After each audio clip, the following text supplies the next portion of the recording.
Are you aware of how versatile glass splashbacks are in the home?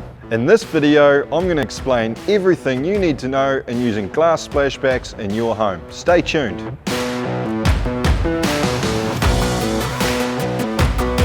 Hi guys, it's Gene here from Economy Glass and Hoppers Crossing.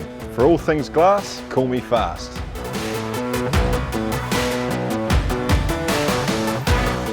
A lot of our customers aren't aware that splashbacks aren't just confined to the kitchen. In fact, we install splashbacks in various places throughout people's homes, as shower liners, in bar areas, and also in decorative entranceways. Splashbacks have many uses. They work well with a lot of great office furniture, or even being used as whiteboards, or even decorative entranceways in lift wells. If you need something hard wearing and easy to clean, then always think about glass as your next option. Have you got a complex glass project that needs an experienced eye? Our friendly team are happy to help. Feel free to reach out and get in touch.